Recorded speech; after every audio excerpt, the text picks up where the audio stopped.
کے دھوکے میں آ گئے، وہ توپ کے دھوکے میں آ چکا ہے، لیکن یہ ہماری اصل نہیں ہے، ہماری اصل تو کچھ اور ہے۔ اور بزرگ فرماتے ہیں اپنی اصل دیکھنی ہے تو پھر واش روم میں بیٹھ کے دیکھ کہ بندے تیرے اندر سے نکلتا کیا کیا ہے۔ ہاں حضرت جی یہ خدا کی قدرت ہے۔ میں اکثر و پیشتر تنہائی میں بیٹھ کے سوچتا ہوں یا اللہ تیرا کی نظام میں قدرت ہے، تو نے یہاں تو نے کون سا پرزہ فٹ کر رکھا ہے کہ میرے پیٹ کی بو باہر نہیں آتی ہے۔ یہاں حضرت کیا خاص کیا ہم سب کے پیٹ سب کی آنتوں میں پخانہ ہے حضرت،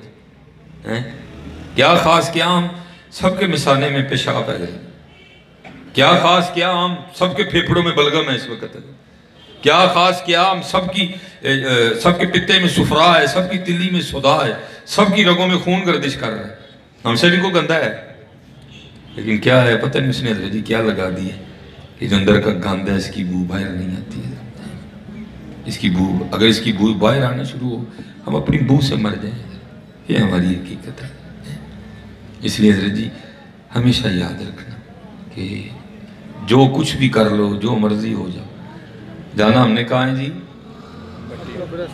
کہاں جانا ہے جی؟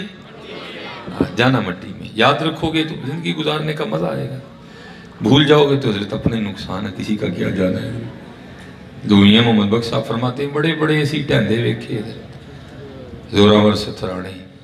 بے وقوفان دے نوکر رہندے دانش مند سیانے، تاتے حضرت جی انہوں نے لینا ہے، تا انہوں نے لینا ہے۔ اس لیے حضرت جی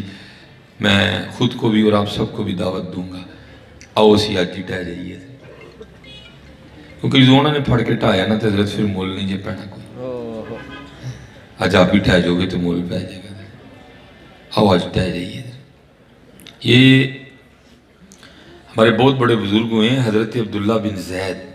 کچھ نے عبد الواحد بن زید لکھا، اب اللہ عالم یہ کتابت کی غلطی ہے، یہ کیا معاملہ ہے، یہ ہو سکتا ہے دونوں بزرگوں کے ساتھ یہ واقعہ پیش آیا ہو، بہرحال میں نے حضرت عبداللہ بن زید کے حوالے سے پڑھا رحمۃ اللہ تعالیٰ۔ اللہ نام ان کا صحابی والا ہے، لیکن یہ صحابی نہیں تھے، یہ کافی بعد کے بزرگ ہیں،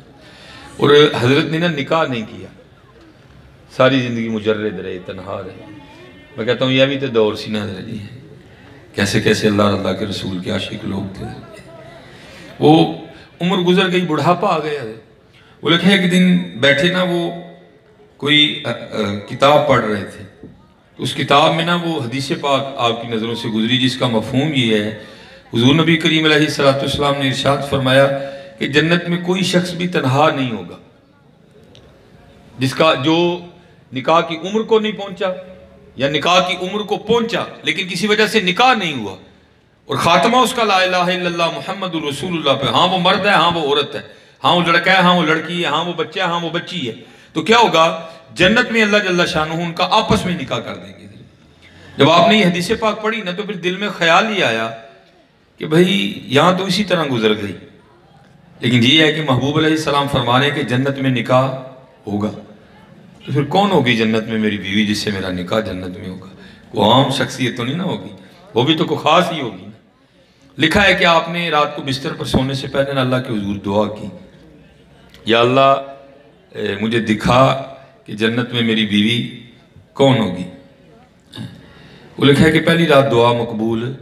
نہیں ہوئی، آپ نے دوسری رات پھر دعا کی، پھر مقبول نہیں ہوئی۔ جب تیسری رات کر کے سوئے نا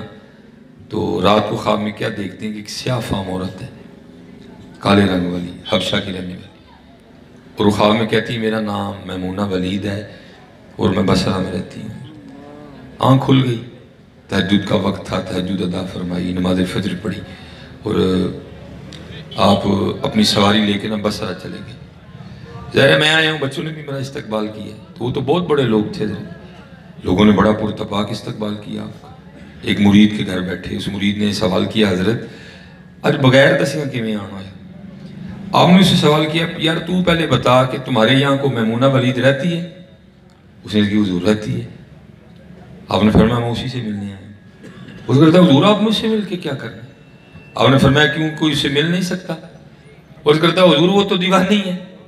لوگ اسے پتھر مارتے ہیں، اور یہ بھی حضرت عشق کے رنگ ہیں، وہ کسی نے ایویں تو نہیں لکھا تھا سنگ ہر شخص نے ہاتھوں میں اٹھا رکھا ہے جب سے تو نے مجھے دیوانہ بنا رکھا ہے۔ کڑی اس شخص پہ بھی محبت میں گزری ہوگی، کڑی اس شخص پہ بھی محبت میں گزری ہوگی، نام جس نے بھی محبت کا سزا رکھا ہے۔ میں قبلہ ایک دن اپنے پیر و مرشد کی بارگاہ میں نے عرض کی، میں حضور کچھ عشق دے والے نہ ارشاد فرماؤ، تو انہوں فرمان لگے مولوی جی روٹی شوٹی کھایا کرو، عشق دا نام نہ لئیو ہے، کوڑ چھوڑ دے جانا جو سارا کچھ ایدھا نہ نہ لئیو کری، ہاں جی